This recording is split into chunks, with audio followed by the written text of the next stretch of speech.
Hello, welcome to Podsongs. I'm Jack Stafford, and I interview inspiring people in service to others as inspiration for a new song. Now, when I was growing up, my favourite TV programme in the UK was Red Dwarf, which you may or may not know. Probably not if you're not English. Today I'm interviewing one of the main actors, so this is great. He also presented Scrapheap Challenge, and now he's the presenter of Fully Charged, which is a YouTube channel all about electric cars. So we'll probably be talking mostly about this because my girlfriend wants us to get an electric car, so I want the complete lowdown. Let's chat with Robert Llewelyn.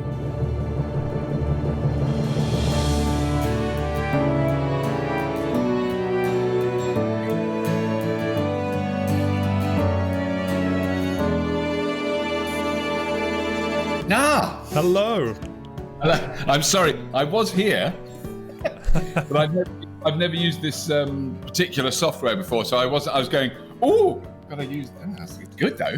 I feel like I'm on set. You've got the Fully Charged in the background there. Well, it's been a day, but this is fun because it's not my response. I don't know. Well, it is my responsibility to be a reasonable human being, but it's not so difficult. I've just actually been on a call for the last hour about my spouse visa application. For my wife is Australian, and so I can live in Australia. But we're not planning on doing this. But I've got to apply for the. At the moment, I couldn't go to Australia as a tourist. No one can, So you have to be.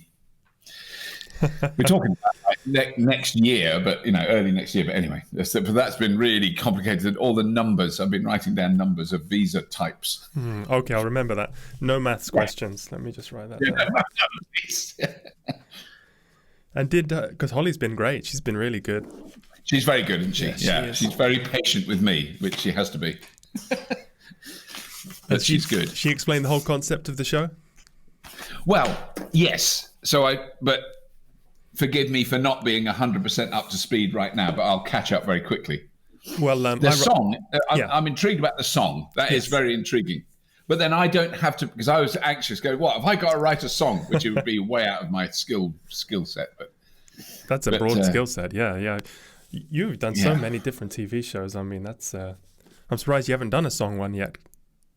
Well, I have before I ever did TV. I'm just wondering, is my mic sounding all right? Because I had to move it earlier on, but I might bring it in a bit. And do you have, so that it's clear. And do we have around an hour, 45 minutes to an hour? Is that? Yeah. Okay. Yeah. No, before I was on. Now it feels too intrusive. Yeah, I know what it's like. Yeah. Before I was on TV, I was in a comedy performance group. And I did write songs for that. They were quite quirky ones. So that there was four of us, and one of the guys who was in the group wrote brilliant lyrics. He was a really clever lyricist, short, succinct, little, clever, brilliant stuff. And mine were waffling, wobbly things, but one or two of them worked as performance pieces. I wrote sort of most of the sketches, and he wrote most of the songs. But so I did try and write songs, and I used to do singing, which was generally, other people in it were really good singers. They had proper skills, and I would do quite good quality mouthing along with them, so it looked like I was singing. So if I actually did singing, it was a little bit flat. I found it quite hard. Didn't come naturally. When I was researching, I saw the Carpool program as well. Did James Corden take that from? Was he inspired by you? No, I'm sure he wasn't. But it was funny that I was because it predates all that stuff by a long way. Other people had made TV shows with cameras in cars. It was really as the technology became plausible. So the cameras that I used in the car were good quality and tiny, which was 5 years before you'd have to have a huge rig on the outside of the car with a massive camera. Be ridiculous. So that was part of the reason it happened, and part of the reason he could do it. But so I mean, it's debatable. I have never met him. I don't know him at all. But I was at a Jaguar event in Los Angeles, the launch of an electric Jaguar, the I-Pace, and I did a little talk there. And while I was doing that, I saw him. He was being interviewed in a very big space in Los Angeles. And then when he was leaving, his people ushered him past where I was standing, and I had a canapé and a glass of wine, and all I got was a look, which was sort of. So I interpret it as a guilty look, but whether it was or not, I don't know. That was Kryten. Yeah, I don't know. But I would admit, no. I mean, it's a ridiculous notion that, you know, that they because I can't sing, so he's good. He can belt out a tune, you know, with someone who's a brilliant singer. So that's they're very different shows. Yeah. And also, he's quite often not driving. He's actually on a trailer, which is, you know. They've leaked some photographs of the rig they use. It's very impressive. So he's in a Range Rover, and he's doing steering like that. The steering wheel isn't connected to anything, and the car's being towed. I think it's when they have sort of very valuable guests. Yes. If you had it was always a bit of a worry for me that I didn't want to even have a, you know, no one ever wants an accident, but I didn't even want like a gentle shunt. Where I just sort of, it would have been so, and I never did. In all that, I did 142 episodes or something, and I was very careful driving all the time. Okay, so for this, I assume for this song, we need to go electric cars here. No, not at all. No. But I mean, if you like, I couldn't think of anything except that we applied for the rights to use the song. I don't know if you saw the song I sent. Yeah.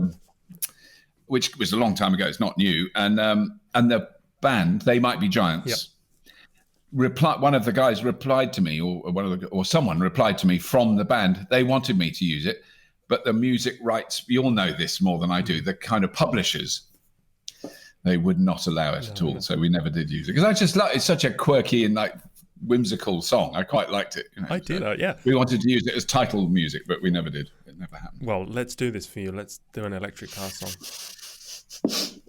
I mean, if you want to, I would be delighted. But no, certainly not not saying it's. I don't have an electric car song yet, so this is a meeting of our needs. Yeah, everyone should be writing at least one electric car song in their career. Yeah, I've done other appliances, but never. Yeah, I mean, I'd be very happy with a vacuum cleaner or a washing machine. You know. Yeah. All right, so I've made a list of the biggest myths about electric cars, and also I'm thinking of buying one myself, so you can fill me in as well. Yeah. So rather than educate myself, I've tried to find the biggest myths about electric cars, and I'll bowl and you bat. Okay. All right. So here's the first one. Electric cars are not as green as they're made out to be because of the resources used in manufacturing the batteries. Right. Yes. Well, okay. I'm trying to do it in a succinct way. No mechanical machine can be classified as green. That would be my first thing, because it's an absurd notion. Walking in recycled sandals made out of old car tires, you could argue if you're a vegan, that's quite a green transportation system. But you've really got to be careful, and you must not have eaten a lot of beans, because if you fart, you're reducing that stuff. So, you know, there are ways of doing it. Cycling, very, very minimal impact. Catching public transport reduces the impact enormously, you know, all those things. So a car has an impact. What is the big difference with an electric car is when it comes out of the factory, it is arguably, but that's reducing all the time, marginally dirtier, if you like, or with a greater CO2 footprint than a diesel or petrol car. But from that moment on, from the moment it leaves the door of the factory, it's just getting cleaner. And that is because of the fuel it uses. So even in the last 10 years, the electricity supply in the United Kingdom has increased in its cleanliness, if you like. It's reduced the amount of CO2 per kilowatt hour by a really extraordinary amount. I mean, it is quite an achievement that's sort of gone under the radar a bit. You know, we have such a vast amount of offshore wind that is wet, and that's particularly, it's for the vegans, and that's particularly relevant to electric cars, because I've got an electric car plugged in right behind me at the moment. It's not charging now because electricity is very expensive at the moment. It'll switch on whenever the electricity gets cheaper, about probably 1 o'clock in the morning. Wow. And that electricity is cheaper because it's wind, and wind is cheaper. So, so it's cheaper and it's cleaner. So the arguments are that the battery manufacturing the battery is this massive debt to a carbon, and much bigger than a diesel engine, is entirely down to the quantities of vehicles made. So now the ramping up of mass production of electric vehicles, and it is remarkable how fast that's happening, is reducing those differences enormously. And then the massive dirt of a combustion engine in its life, it only gets dirtier. It gets dirtier and less efficient. An electric car gets clear. So that crossover point used to be argued was about 5 years. You have to have an electric car for 5 years and it's cleaner than a diesel or petrol car. And now it's about 18 months. And I would think in the next 10 years it will be it's just a null and void argument. It's not. And I think it's that the length of their lifespan as well is the other really critical thing. So there are now electric vehicles on the road that have done 500,000 miles on their original battery pack and are going in for a service to have a new battery pack put in. But they've done 500,000 miles. And they are now talking about the 1 and 2 million mile battery, which means the car will fall to bits long before the battery's worn out. And you'll use the battery either in another car or in other applications like running your house or powering a shop or a factory or something like that. Oh, so you can recycle a battery? Very much so. So I've got a Nissan Leaf that's currently in Amsterdam. This is the curse of lockdown. I can't get anywhere near it. It's having its battery replaced. It's 10 years old, and eventually I'll get it back here. I don't know when, so there's no rush. But the battery that's in the car now is very, very useful. So that's being put into a box on wheels with some electronics, and I can then use that as a extra backup supply at my house or elsewhere at our office or something like that. We might use it. So yeah, they have another much longer life after they've done the car. So that battery started out as a 24 kilowatt hour battery. And now, because I haven't looked after it and it's one of the early models, it's worn down a bit. It's probably only got 18 and a half, 19 kilowatt hours capacity, which reduces the range that you can drive it. But it's 18 kilowatt hours capacity. That's enough to run a house for a day, without any problem at all, So, and the strain on that battery is minute in comparison with the strain on it when it's in a car. When you accelerate a car, electric car hard, you're using every single electron you can possibly take out of those batteries as fast as possible. And when you switch on your washing machine, it's nothing. It's turning on an indicator in an electric car. So they do last. Yeah, they last a lot. They have a very long second life. So it's like a retirement home for batteries where they just get to do it's little exactly jobs. What they call it. They call it it is a retirement job for batteries. Yeah, yeah. Fantastic. So, but is they dangerous? Is there a risk they can catch fire? I mean, I think there is, if there are electrical faults with it, there is a low range of that. But if you actually look at the statistics so far of the electric cars on the road, of which there are now millions, rather than, it was very difficult to make any statement about that, say, 5 years ago when there was, literally a few thousand. There's now millions of electric vehicles, and the data suggests they're so much less likely to burn than combustion cars. I mean, that's 70,000 people, I think, a year die of combustion car fires in the United States. So it's very, cars that we're used to are very dangerous. If you're in a very high-speed crash and petrol leaks and there's hot metal around it, bad stuff happens. They do burn. Yeah. Doesn't. I mean, they're brilliant. They are brilliantly designed and they've been developed over decades now to be safer. But it's not impossible for a car to catch fire. And I mean, actually, the engine bays in combustion cars catch fire very often. That's very often the cause of the problem. Not even a crash. There'll be an electrical fault that sparks something. There's a lot of fuel, hot metal. Bad stuff happens. Yeah. If you try to introduce. So I don't think. Yeah. I mean, I've got batteries in my house. I live in a wooden house. There's been nights when I've woken up and going, God, I hope that doesn't burst into flames. But I mean, if like a house battery caught fire, it gets in the papers. If an electric car catches fire when it's charging, it's always a news story because it's new technology. And it just hasn't happened very often. I guess if they did it the other way around and said, now you have to drive around with a tank of petrol tied to the roof, people would say. There's one of the best presentations I ever saw, which was a PowerPoint presentation done at Westminster, was a young civil servant who'd looked at the legislation, health and safety legislation that the government has.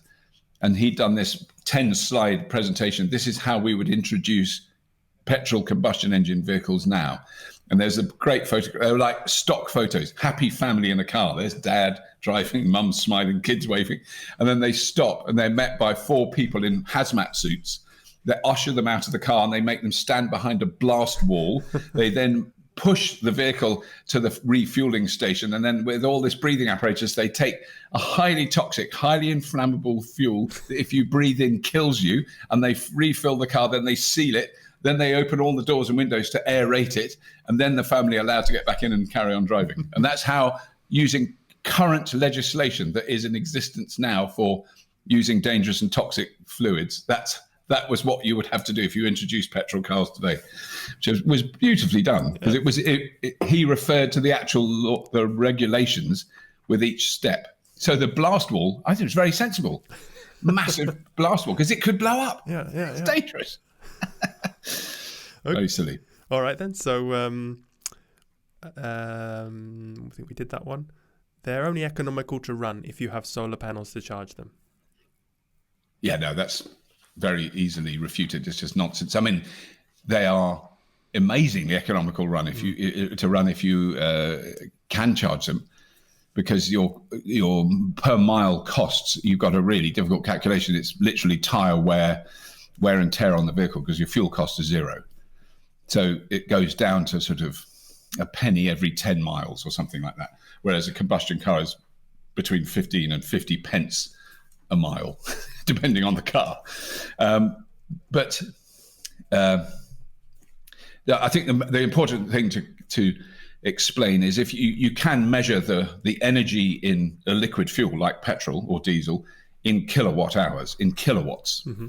And a kilowatt hour equivalent of petrol will move a reasonable economic petrol car between 500 meters and a kilometer, so less than a mile for 1 kilowatt hour. And 1 kilowatt hour will move all electric cars at least 3, and many of them over 4, and some of the better ones over 5 miles.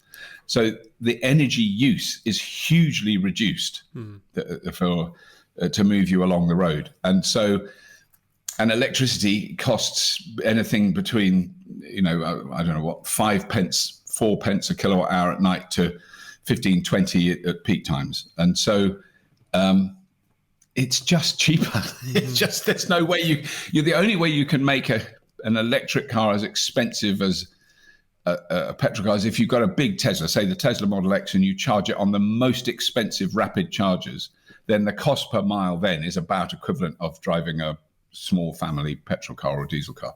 So there is the cost differentiation currently, and this is because there's no tax on electricity. So you're paying a lot of tax on fuel, but the actual amount of energy that a combustion car uses is greater per mile than an electric car, regardless of the cost. You're using more energy to move yourself along. Combustion engines are very inefficient machines. That's the kind of key thing I've learned since I've been involved in this, because I love them, and I always had very silly, different vehicles, and with big engines and loud and noisy and stupid stuff, and I loved it. And then once you work it out, you go, I still love it. And I really want combustion engines to be around in 150 years' time so people can go and see them. But, in museums. But you want to be able to start them up. I want my great-great-great-grandchild to hear a big block V8 ticking over. Behind a blast wall. Behind a blast wall. With good ventilation to take the toxic fumes away. But anyway. So how much range do you have on the car now with the one charge?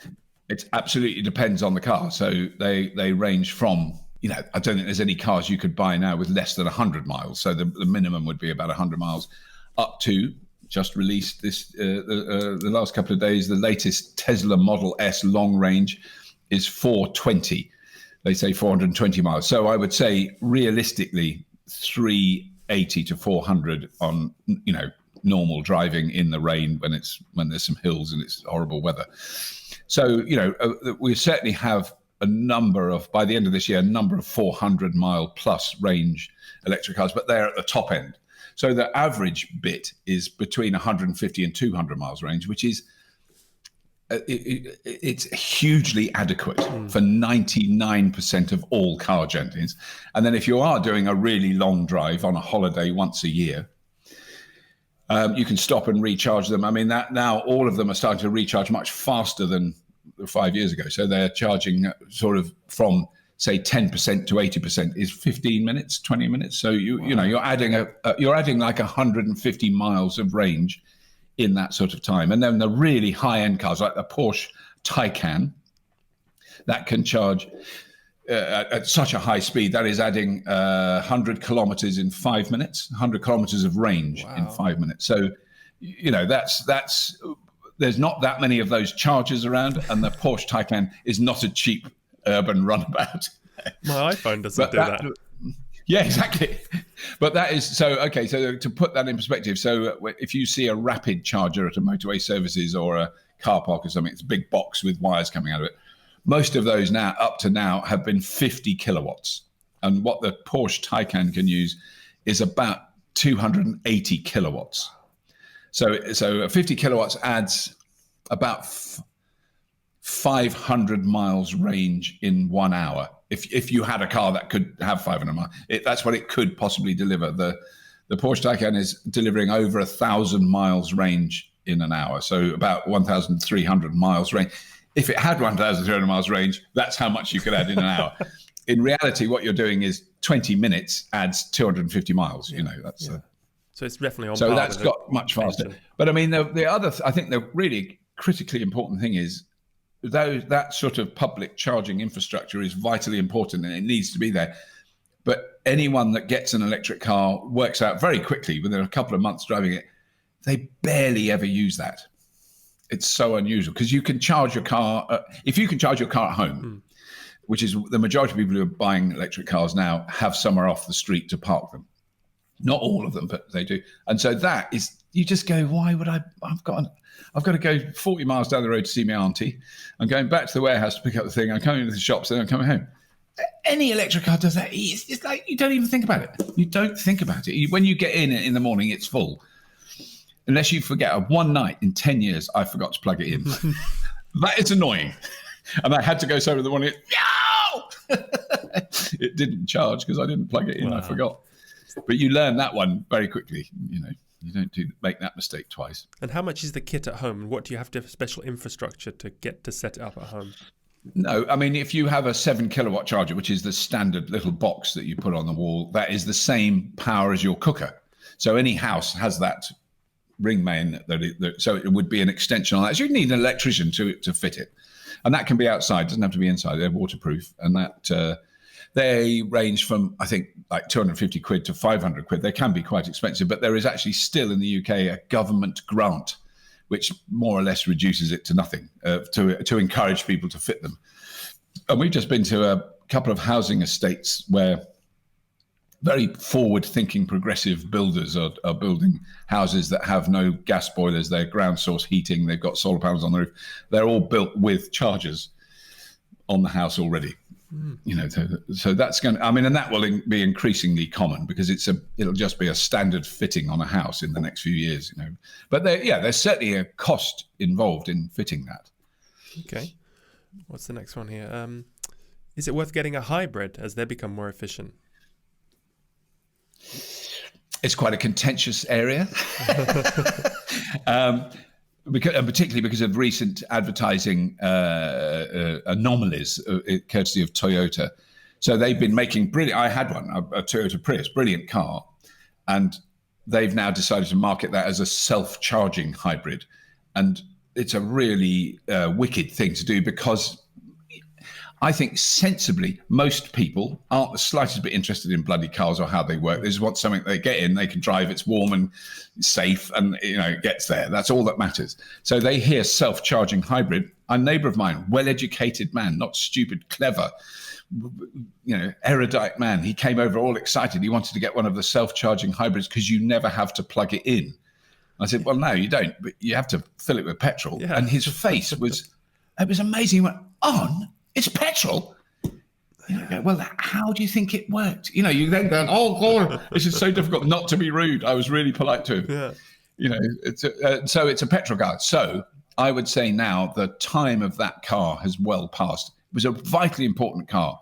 Hybrids, you know, like that, a mild hybrid as that's called. So that does have a little battery, and the engine charges the little battery. And so when you are slowing down, you know, the amount of energy we waste with brakes in ordinary cars, you don't do that with an electric car. You get a lot of that back because you're using the motor to slow you down, and that generates electricity and it goes back into the battery.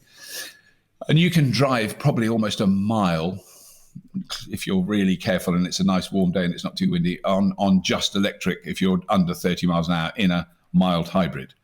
So you can, and if you drive really carefully, you're certainly increasing your fuel efficiency. They are more efficient. Like a Prius can do 65 or 70 miles to the gallon, and it's quite a big car. So that is really impressive.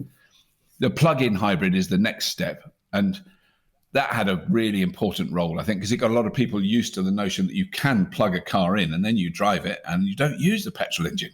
Oh, it's amazing. And people drive literally hundreds of miles. They never use any petrol. So you're carrying all this gasoline with you. But you're carrying a great big tank of gasoline and a massive heavy engine. And you're going, well, why have I got that? And that's been a step that a lot of people have taken. I don't want the bloody engine. I'll just have the electric. And, you know, and that is on some of the exceptionally good ones that have enough range to make it plausible. You know, so there are some of those. But in a sense, I think now that technology is redundant. And there's going to be loads of people who go, oh, no, I don't feel safe unless I've got an engine. And those people are going to grow old and die. I don't know how else to put it. I'm one of them. But, you know, there's the next generation will go, seriously, did you honestly sit in a machine that had explosions going on in a big lump of metal that used a flammable toxic fluid? And you had to do gears? How, you know, I can't wait to explain to my grandchildren. I hope I live long enough to have them. So they go, Granddad, did you really have to sit there and put one foot on one pedal and move a lever? Such crude Victorian technology. It is unbelievable. Even turning a car on, I still get confused by it. I get in my car. I've got my phone with me. I get in my car and I put it in drive and it drives. I don't do anything else. You have to press a button? Nothing. No. There isn't a button. There's no buttons. I would be in there for half an hour. Yeah. When I get in a car now that has buttons, I'm all thrown. Oh God, I forgot to press it. How does it work? No, there's no buttons, no key, no nothing. It just, yeah. And that's going to, you know, that technology is becoming more and more common. I mean, that's, you know, most cars you still have to have a key, even if you don't put it in anything. But I've got a Tesla, so, you know, they're in a slightly different league. Yeah. I heard you talking on your podcast about how the car manufacturers are really going to struggle because a lot of the things they make, the engine, the gearbox, are kind of irrelevant. So the Apple could introduce in a car. It's it's a huge challenge for them. I actually heard I'm not going to name him because he's quite well known in the automotive sectors, but a really well-informed, like CEO level automotive guy who just gets it. He understands the complexities of how you run a massive global company that produces millions of cars. And he was just saying this transition is agony for the automotive industry. It's so painful. Having to effectively close down factories that employ 10,000 people. You know, it's the scale of it we can't really imagine in somewhere like Brazil. And you go, oh my God, and that's where they make engines. Well, they're not going to make engines anymore. You know, they're already ramping that down and they're trying to work out how to make electric motors, which they've never done. It's all new. Batteries, what is that? You know, and software. And when you see the jump ahead that Tesla have, this unfair advantage. And I hate Tesla. Even they drive me mad, but they're 5 years minimum ahead of any other car maker. Really? In that field. Yeah. Oh, easily. Because their software is so clever and their battery management is so advanced and the way they get the most energy out of it, their fuel efficiency of a big car. But Tesla Model S is a great, big, hefty car. It does incredible amount of miles to the kilowatt hour, right? Whereas a smaller car made by an existing manufacturer, you go, that's not that's using a lot of electricity. I mean, the Porsche I was mentioning earlier, the Porsche Taycan, you'd expect it to use a shit ton of electricity, and it does. And then you get an equivalent Tesla that is as heavy, slightly faster, goes much further on one charge, uses less electricity. And you go, how have they done that? How? Porsche are not slovenly when it comes to brilliant vehicle design. But that technology is completely new to them. They're still getting used to it. Wow. So when will the tipping point come then? Are they going to make? I heard in Holland they were going to make combustion engines illegal. Is that it? What's the? Yes, I don't know about whole countries. I think it will happen eventually, or like it's meant to be happening here. And by 2030, we won't be, you won't be able to buy a new combustion engine vehicle. Theoretically, that's the ruling. Certainly, cities, it's happening very rapidly. So Amsterdam, very, very soon, you won't be able to drive a combustion engine vehicle within a certain area of the city, like the congestion zone or like a clean air zone. I think the same is happening in Paris, and then that same is happening in Madrid and in Berlin and in Los Angeles and in San Francisco. I mean, a lot of cities around the world. London will certainly be very close to like zero emission. It's really to do now with delivery vehicles. That's the challenge for city authorities, and that's happening. That will happen faster than private cars. Long time before all private cars are electric, all ground transportation delivery vans, trucks, last mile deliveries in cities will be electric.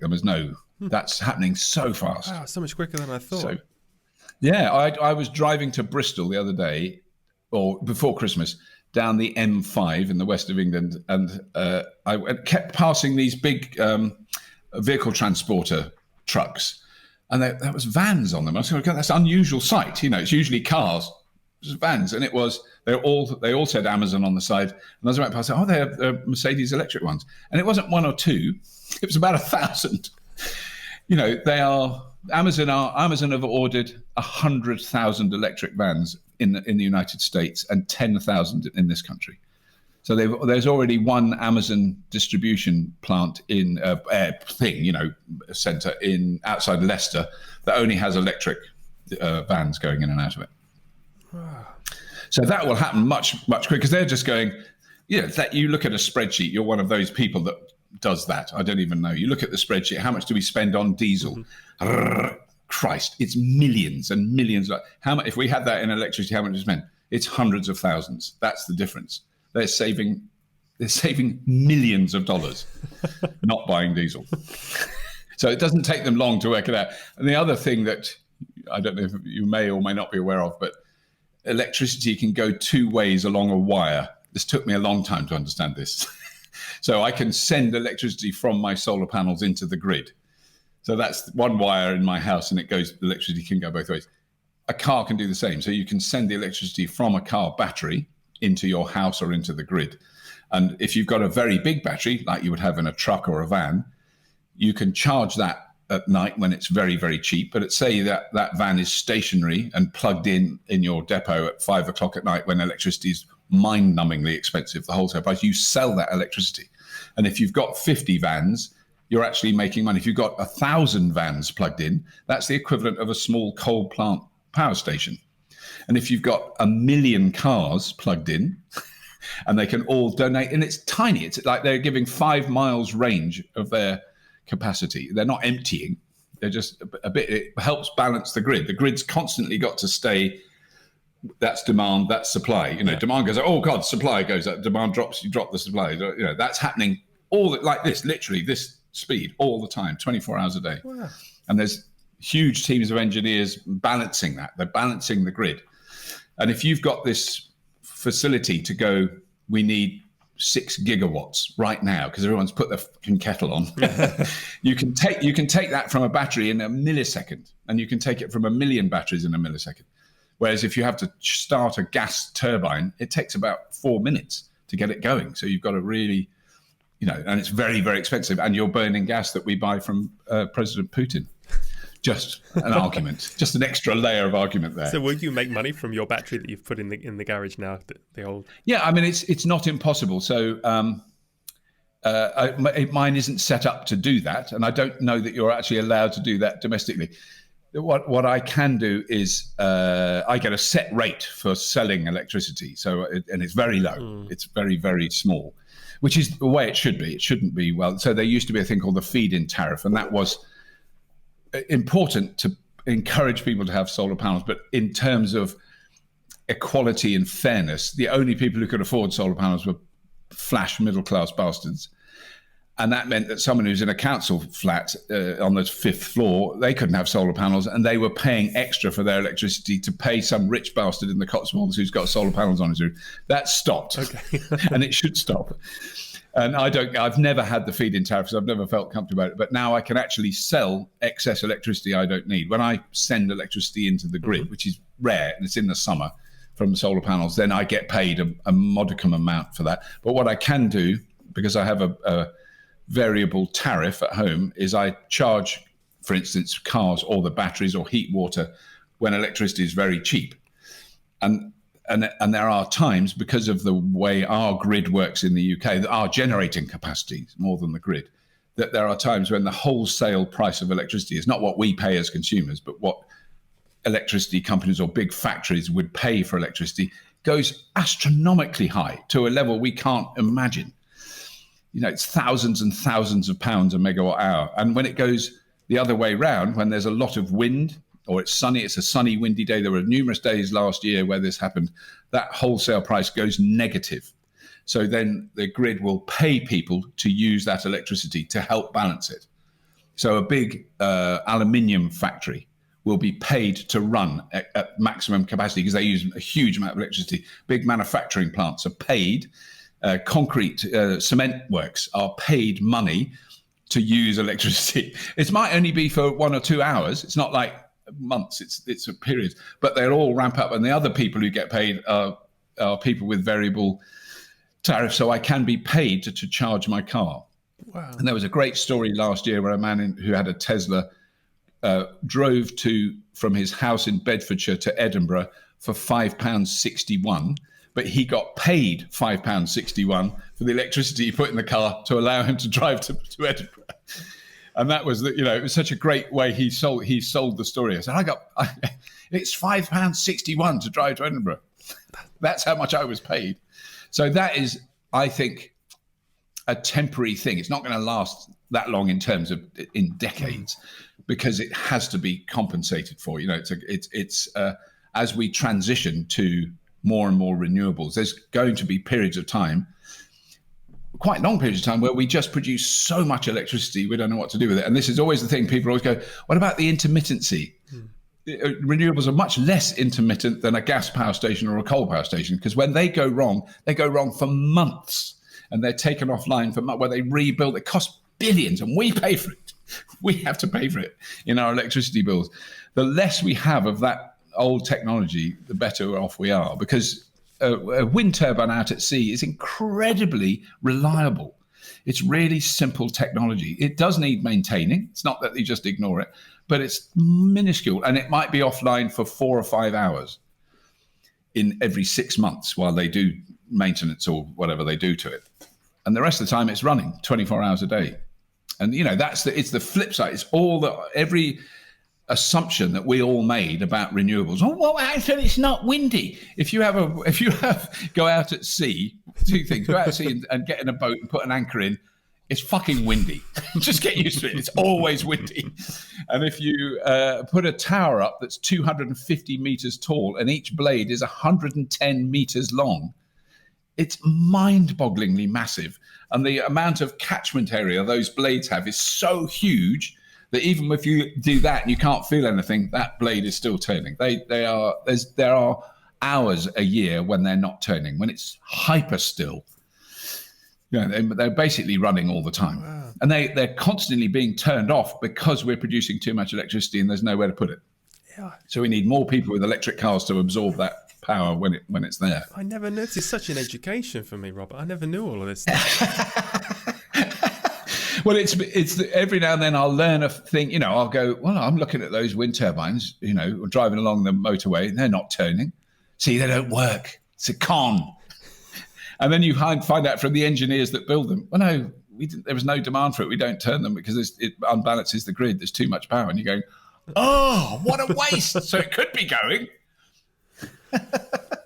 So we're in a transition. It's going to be painful. We're in a painful energy transition. You can't. The reason we stop wind turbines is because you can't really stop solar panels. If you've got you'd have to literally get a load of people with big, thick blankets and cover them all up. That's the only way you can turn them off. Oh my God. So obviously you've answered all of these, I think, but Sorry. I'm completely sold. But so I'm always thinking, when there's new technologies coming out, there's always, I'll wait till next year because next year's model is better, and it's going to lose my money. I'll wait till next year. Is now the right time? No, I'm so jealous of people now because when I first had electric cars, there was no charging infrastructure. There was nothing. I had a 3-pin socket in the garage that was hanging. Even the screws that held it on the wall had broken, so it was literally just dangling. It was extremely unsafe. And that car would do maybe 60 miles, 65 miles, something like that. I loved it, but it wasn't, And so the later adopters have so much more choice. We've just done a show which is a list of all the cars that are available now, 71 electric vehicles, different models that are available in Europe. Not all of them are available here, but most of them are. I'm in Italy. So you're in Italy, are you? Oh, right.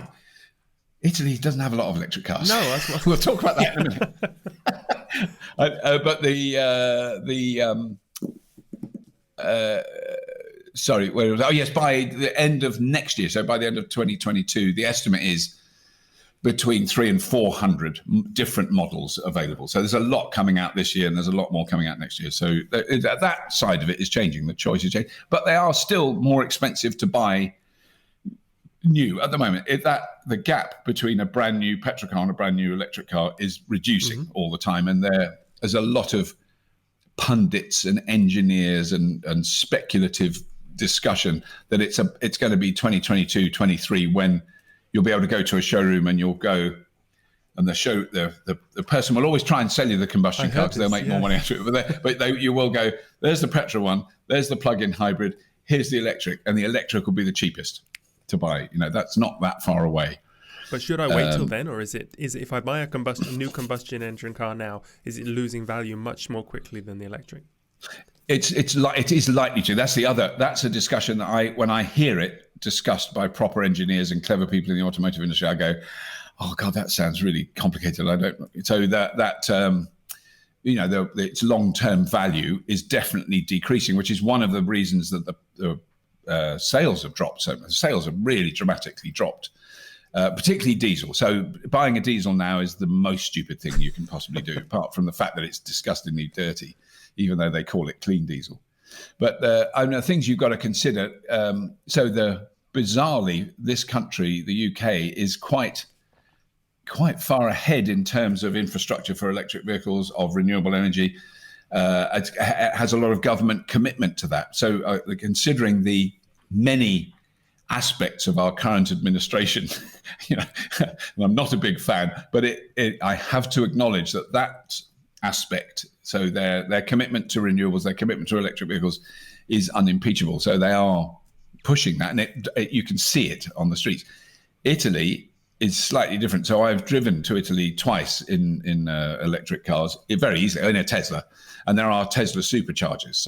So what is the critical thing there is what your charging infrastructure is like and how much support you feel you would have driving longer distances in Italy to do that.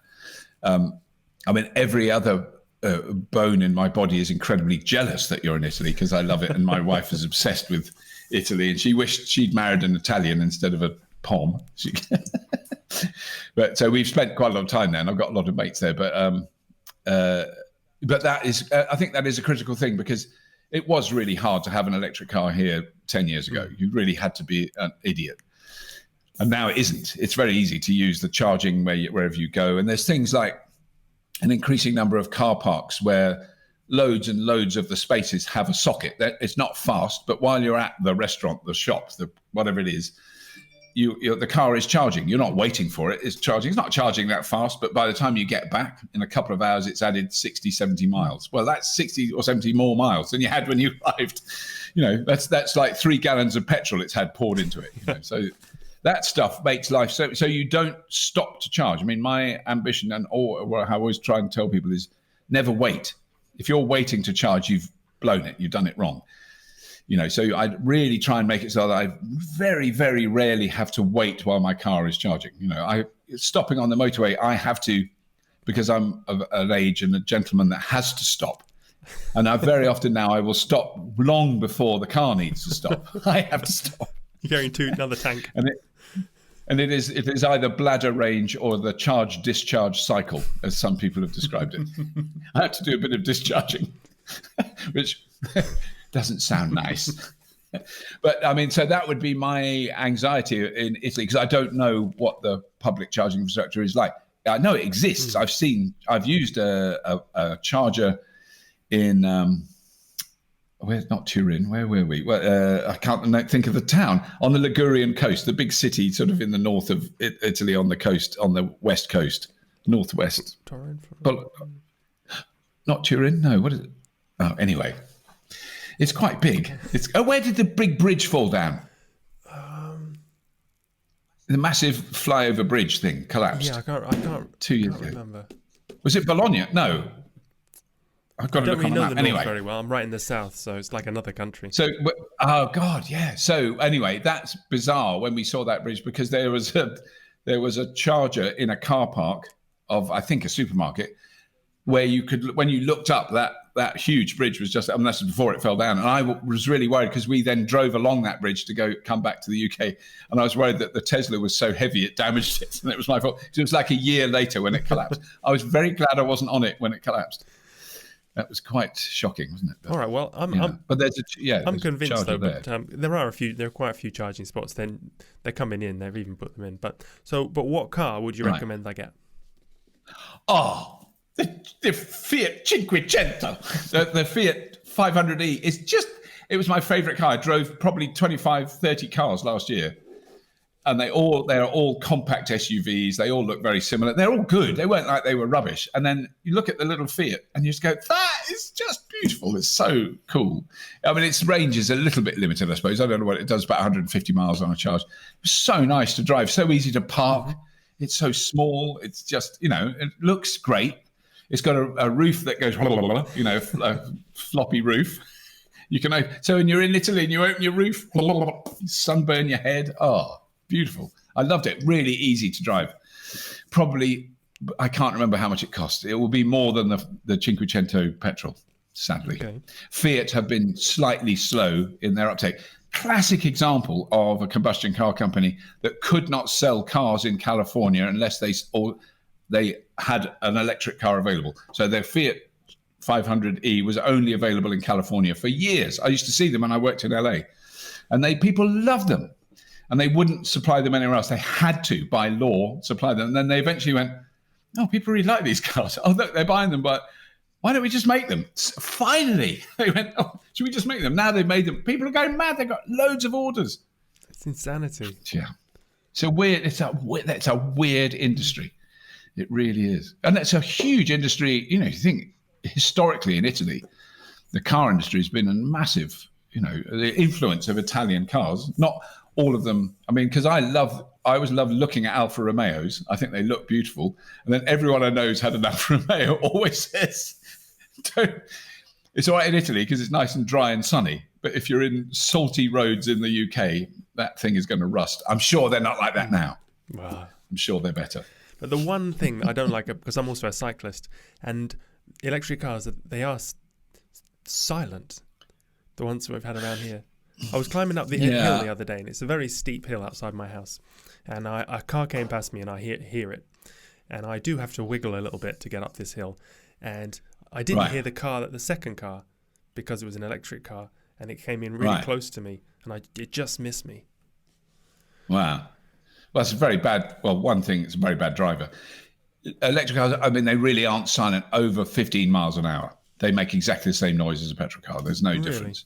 So if you stand, because when I first sort of thought about and saw electric cars, I thought, wouldn't it be wonderful if you lived near a big highway or a big motorway and there's all that noise, and then suddenly as electric cars, There's nothing. It will be exactly the same because it's the noise is from the tires and the wind over the bodywork, and that's where all the sound. Once you go over a certain speed, and actually, if you think the last 25, 30 years, motor manufacturers have spent an enormous amount of time, money, and technology making cars quieter. A modern petrol car is very, very quiet in comparison with when I was a kid, how much noise they would make. So they are quieter. But the critical thing is, because I'm a cyclist as well, when I drive a car and there's a cyclist on the road, I slow down and I wait till it's safe to pass, and I pass them with the biggest. I actually make a kind of joke of it. I'll go right up the other side of the road, so I'm 10 meters away from them and wave and then carry on, because it's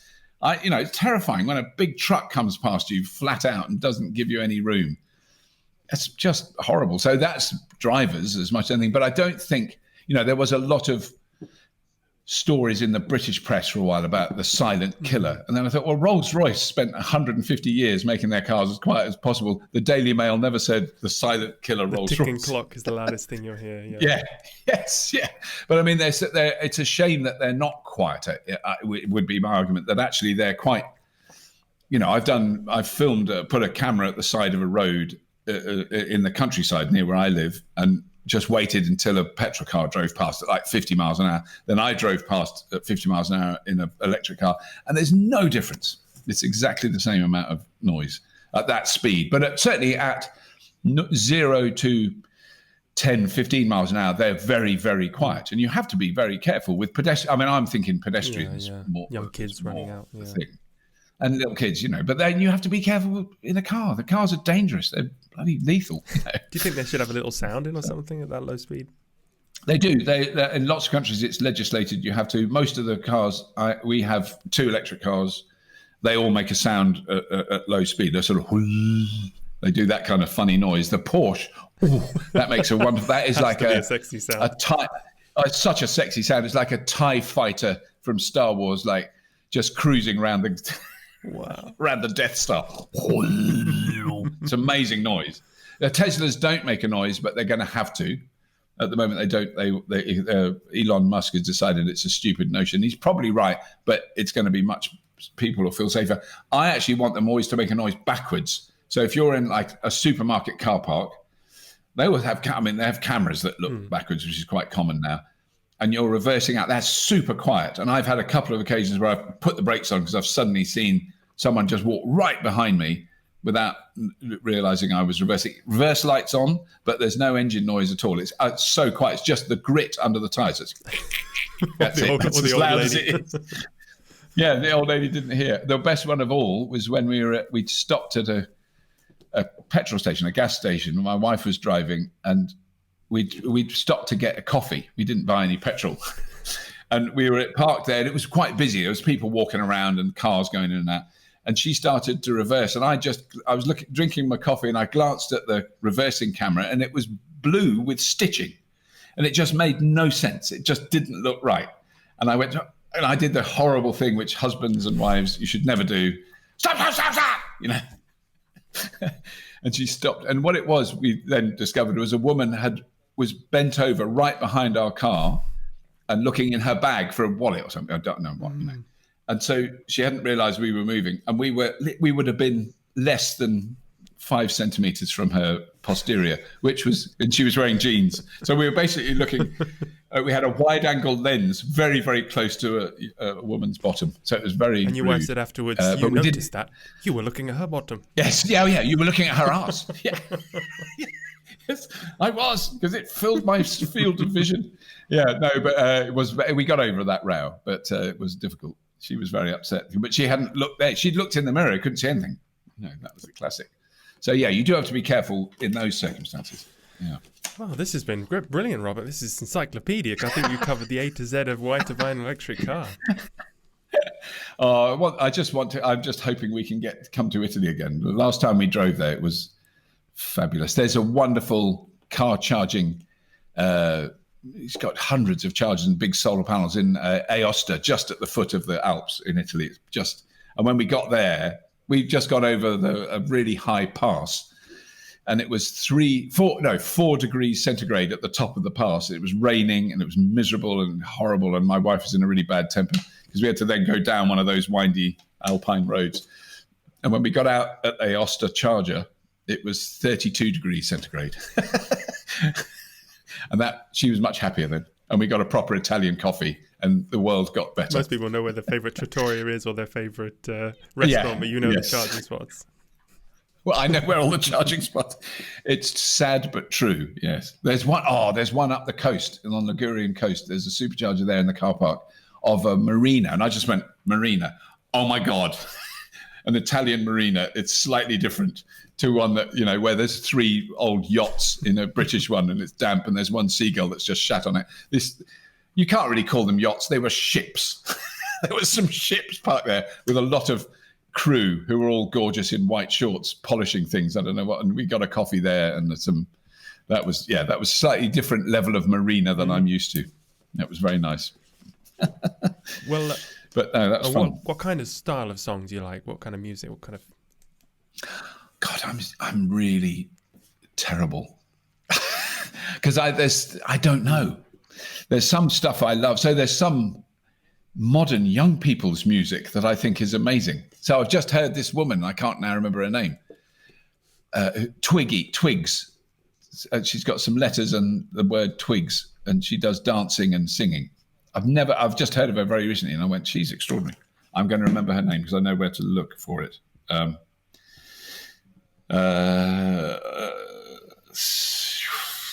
on, I'll try and do this very quickly.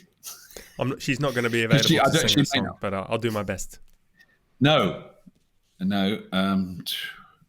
not that. Is that it? Yes, FKA Twigs. Okay. Talia Debrett Bennett is a singer. And bizarrely, I didn't know this about her because she's sort of super cool, super hip. And she actually comes from our nearby town, Cheltenham. Which I had no idea. No one my parents were from Cheltenham. No one cool comes from Cheltenham. Oh, yes, they do. This girl, she's very cool. So I heard her and I went, I won't like that music. I'm too old. And actually, it was amazing. I did like it. But and I couldn't even tell you what style it is. It's quite weird. Mm-hmm. But I mean, I grew up in the 70s. So the bands that were influential on me were kind of the Bowies, the Velvet Underground, Lou Reed.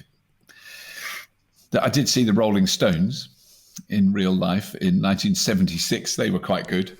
They can play quite well, I'll admit that. So it's very. I saw Joni Mitchell in the 1970s. So those sort of were kind. I think it's.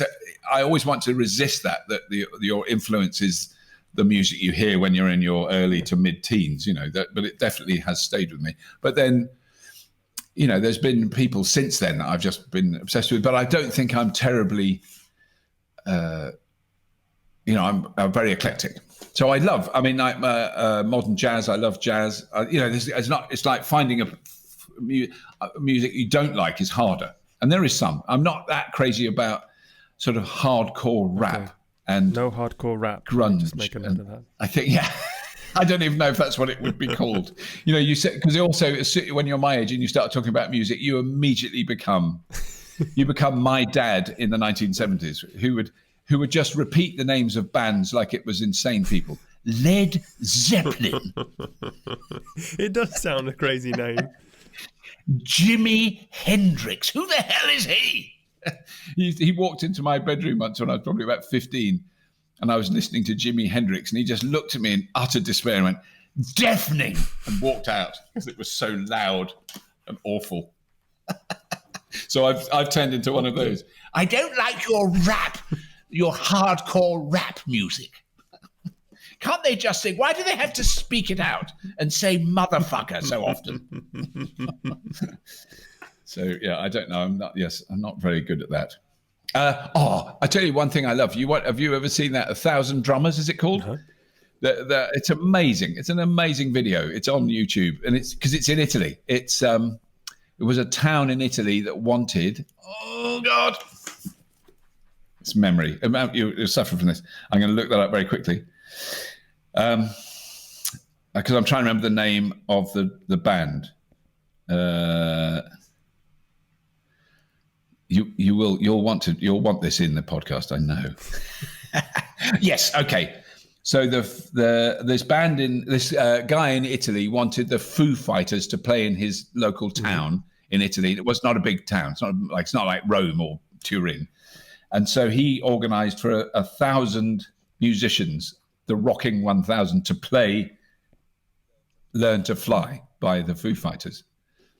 And it's a field full of drummers. If you look up "Learn to Fly" Foo Fighters Rocking 1000 official video, it is the most remarkable thing because of how they've timed it. So there's literally a field full of drummers, and it's 1, 2, 3, 4, and they all hit it bang on that bloody moment, and then they all sing it. So there's maybe 250 people singing the lyrics. There's 300 bass guitarists, there's 250 lead guitars.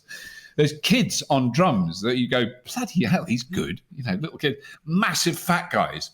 Brilliant bit of drumming. You see them doing it. Girls on drums, girls on bass guitars. It's amazing. There's one guy doing it. So the Foo Fighters heard it, saw this, and they went there, did a gig. Wow. And actually, the weird thing is, when you hear them play the same song, it's not as good. That really took them in. There's a video of them actually playing at this town. I can't remember where it is. And it's all right. More drummers. But the 1,000 drummers, just like, I'm going to check that out. I think they've done lots and lots of different things around the world. That's just the one I first saw. But so they've played. There's 1,000 musicians play "Highway to Hell." "Radar Love," that's good. I have seen that one. They played "Radar Love" by Golden Earring, which is a classic Dutch rock band from the 1970s. We love them. The only famous Dutch band. Oh, I'm sure there must be more. Yeah, I can't think of any others. Yeah, no, but that. Yeah, so no, it's definitely worth checking that out. That was good, but that doesn't really help. I'm getting the idea that I understand you like percussion, so plenty of drums. I quite like percussion. Let me tell you one. Have we got time for one more story? What's the time? Yeah, I've got to go soon. I was cycled into Covent Garden to go to the gym in my youth. And in the middle of Covent Garden Piazza it sounds so grand. It's not a piazza like an Italian would be, but it's a square with cobbles. And that's where the gym I used to go to was. This is 30 years ago. I don't even want to think. Long time ago.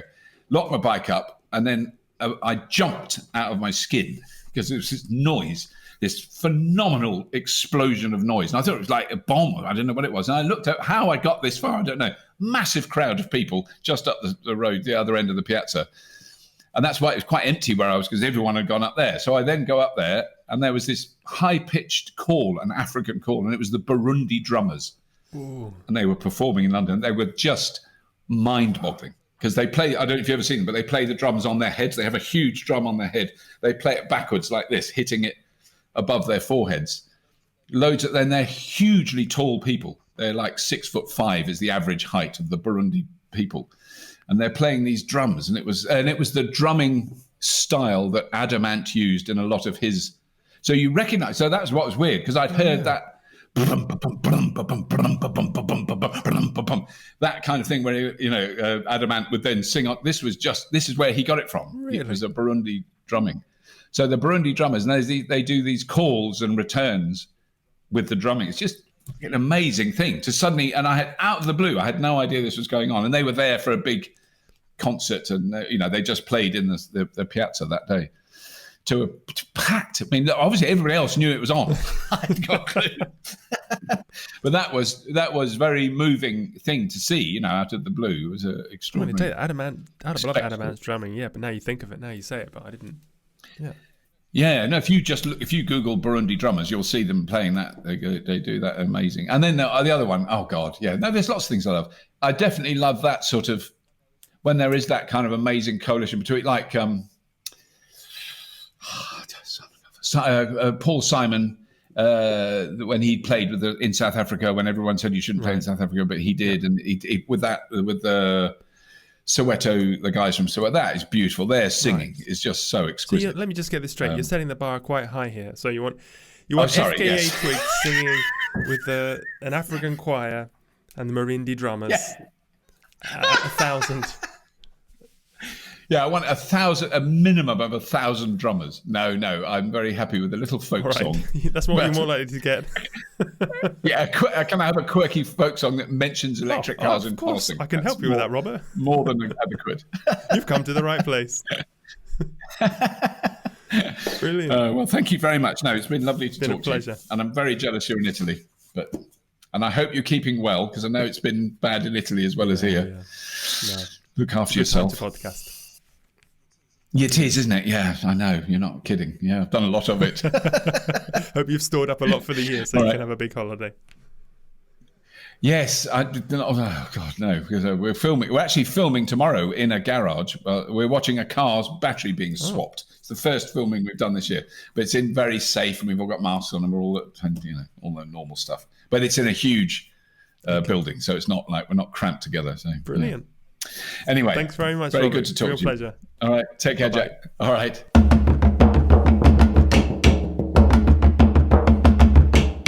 I was motivating over the hill, saw Maybelline in a coupe de ville, a Cadillac rolling on the open stretch, nothing outrun my Tesla S. The Cadillac doing about 95, she a bumper to bumper rolling side by side. Maybelline, well you won't get far, nothing outruns an electric car. The Cadillac pulled up 104, Tesla heart wouldn't do no more. Done got cloudy and started to rain, tooted my horn for the passing lane. Rainwater blowing all under my hood, dudes that was doing my battery good. Maybelline, well you won't get far, nothing outruns an electric car.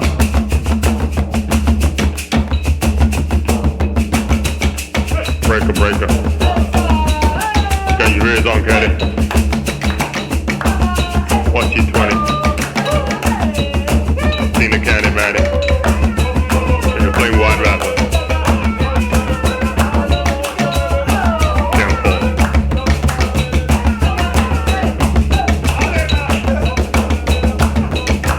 Motor cooled down, he went down. That's when I heard the highway sound. Cadillac sitting like a coat on the lake. 110, a half a mile ahead. Cadillac looking like it's sitting still, and now I call Maybelline at the top of the head. Maybelline, well you won't get far, nothing outruns an electric car. Maybelline, can you be true? You done started back doing the things you used to do.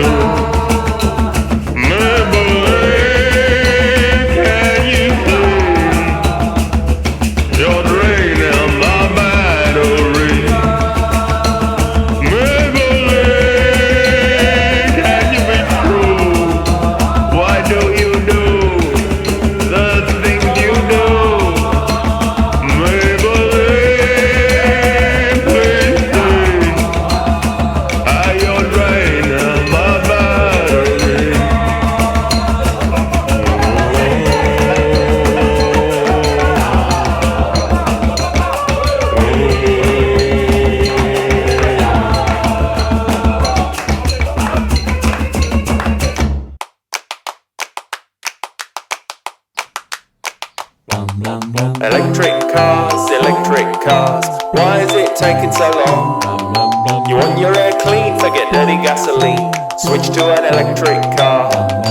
Electric cars, funkier by far.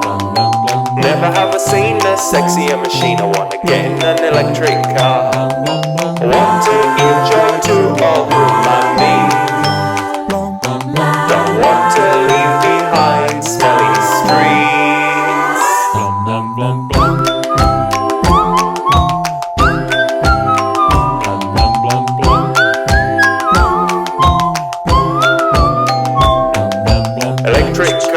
Electric cars, come on now, it's common sense. So much air pollution, can you think of a solution? Double getting an electric car. Electric cars, the time has come to change.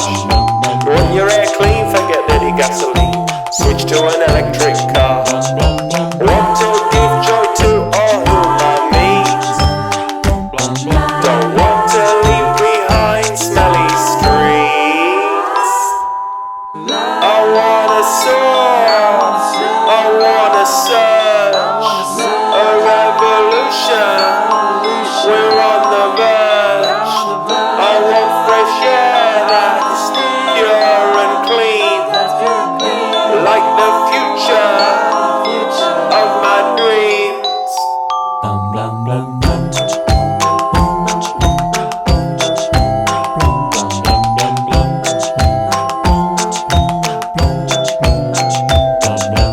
Electric cars, where were you all of my life?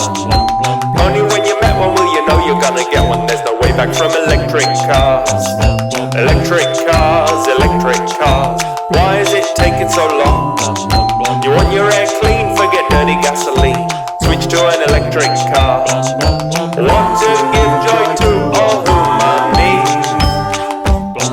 Don't want to leave behind smelly